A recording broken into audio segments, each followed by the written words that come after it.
நமச்சிவாய வாழ்க. நாதந்தாள் வாழ்க. இமைப்பொழுதும் என் நெஞ்சில் நீங்காதான் தாழ் வாழ்க. வாழ்க வளமுடன். அனைவருக்கும் இனிய வணக்கங்கள். அனைவருக்கும் இனிய புத்தாண்டு வாழ்த்துக்கள். 2026ஆம் ஆண்டு பிறக்க இன்னும் ஒரு சில நாட்களே உள்ளன. ஒரு வருடம் என்பது சாதாரண விஷயம் கிடையாது. 12 மாதங்களில் ஒருவரின் வாழ்க்கை மேலேயும் போகும், சரிந்து கீழேயும் போகும். 12 மாதங்களில் ஒருவரின் வாழ்க்கை தலைகீழாக கூட மாறும். அந்த வகையில் உங்கள் வாழ்க்கையில் என்ன மாதிரியான மாற்றங்கள் எல்லாம் நடக்கும், உங்களுக்கு எதில் ஏற்றம் ஏற்படும், எதில் சறுக்கல் ஏற்படும் என்று சற்று விரிவாக காண்போம்.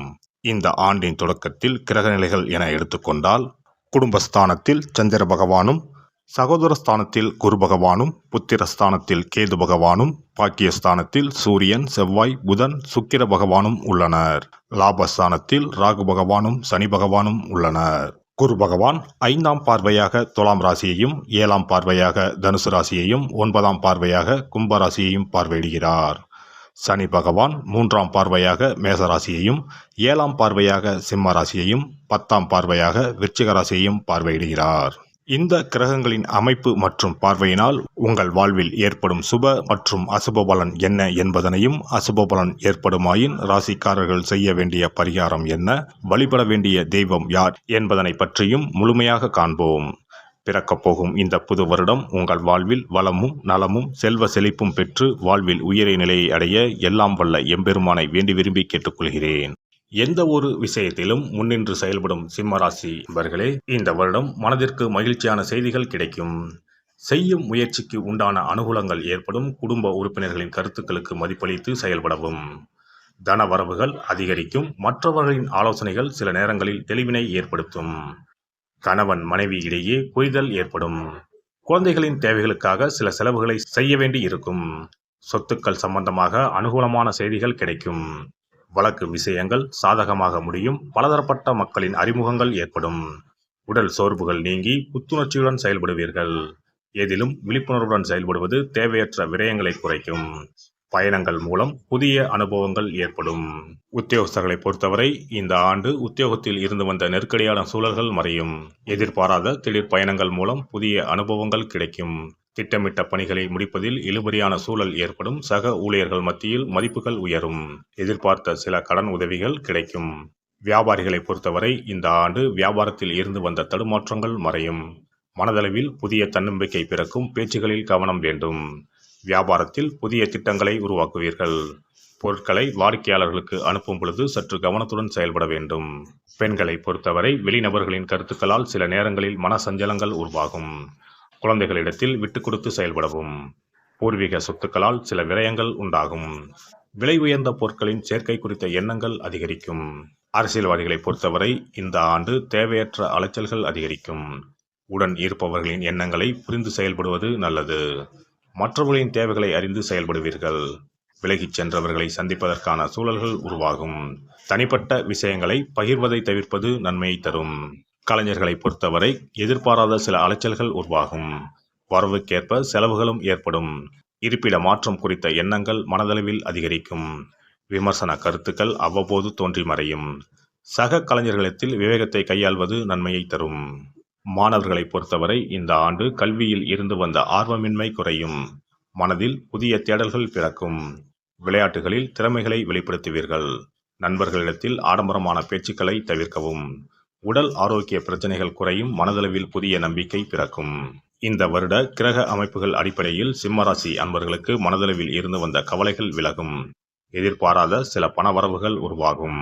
குலதெய்வத்திற்கு தீபம் ஏற்றி வழிபட மனதளவில் இருந்து வந்த சஞ்சலங்கள் நீங்கி செல்வமும் மகிழ்ச்சியும் பெருகும்.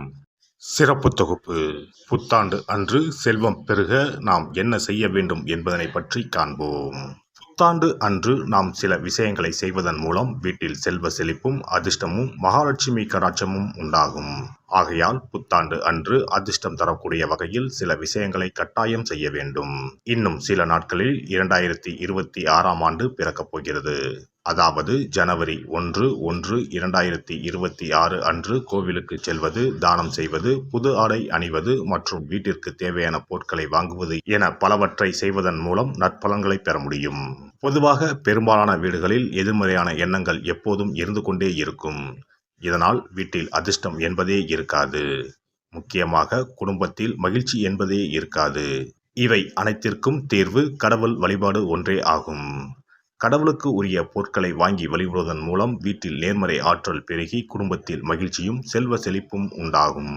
புத்தாண்டு அன்று வாங்க வேண்டிய 3 முக்கியமான பொருள்: துளசி இலை, ஏலக்காய், கல்உப்பு.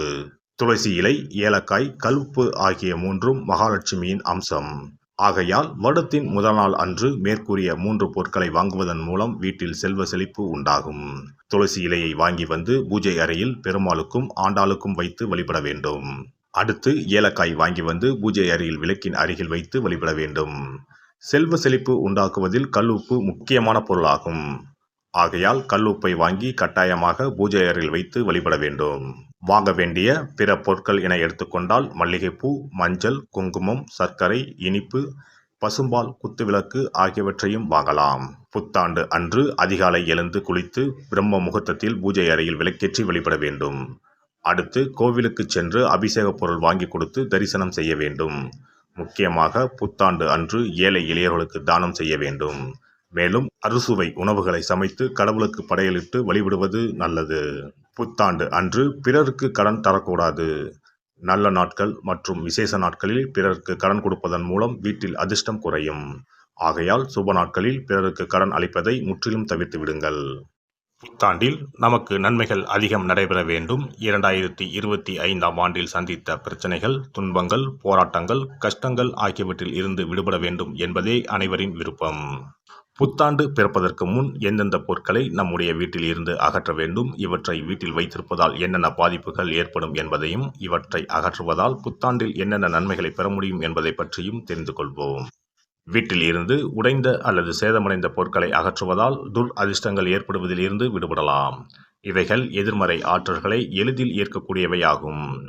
உடைந்த பொருட்கள், பழுதான சாதனங்கள், விரிசல் விழுந்த கண்ணாடி, உடைந்த நாற்காலி ஆகியவற்றை வீட்டில் இருந்து அப்புறப்படுத்திவிட்டு புதியவற்றை வாங்கலாம். நல்ல நிலையில் இருக்கும் பொருட்களாக மாற்றுவதால் வளர்ச்சி, நேர்மறை ஆற்றல்கள் ஏற்படும். பழைய துணிகள், புத்தகங்கள், பாத்திரங்கள் ஆகியவற்றை வீட்டில் இருந்து வெளியேற்றி விடலாம். வேறு யாருக்காவது தானமாகவும் அல்லது மறுசுழற்சி முறையில் பயன்படுத்தக்கூடியதாகவும் மாற்றி அமைக்கலாம். இதனால் நேர்மறையான விஷயங்கள் எப்போதும் வீட்டில் நடந்து கொண்டே இருக்கும்.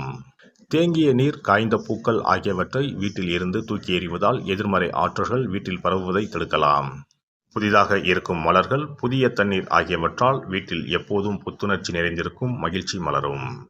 காலாவதியான உணவுப் பொருட்கள், மருந்துகள், அழகு சாதன பொருட்களை வீட்டில் வைத்திருப்பதால் வீட்டில் தேக்க நிலை, எதிர்மறையான சூழல் இருந்து கொண்டே இருக்கும். இதனால் வீட்டில் அடிக்கடி நோய்களும் வந்து கொண்டே இருக்கும். ஆரோக்கியமான சூழலை வீட்டில் உருவாக்கவும், புதிய வாய்ப்புகள், நல்ல விஷயங்கள் தேடி வருவதற்கும் காலாவதியான பொருட்களை அகற்றிவிட்டு சுத்தமான காற்று, ஆற்றல் வந்து செல்லும் வகையில் வீட்டை காற்றோட்டம் உள்ளதாக வைத்திருக்க வேண்டும். எல்லாம் வல்ல இறையருளால் நீங்களும் உங்கள் அன்பு குடும்பமும் உடல் நலம், நீலாயுள், நிறை செல்வம், உயர் புகழ், மெய்ஞானம் ஓங்கி வாழ்க வளமுடன். இந்த வீடியோ பதிவு உங்களுக்கு பிடித்திருந்தால் லைக் பண்ணுங்க, கமெண்ட் பண்ணுங்க, ஷேர் பண்ணுங்க. மறக்காம சப்ஸ்கிரைப் பண்ணுங்க. பக்கத்துல இருக்கிற பெல் பட்டனை கிளிக் பண்ணுங்க. நன்றி, வணக்கம். ஓம் நமச்சிவாய. சிவாய நம.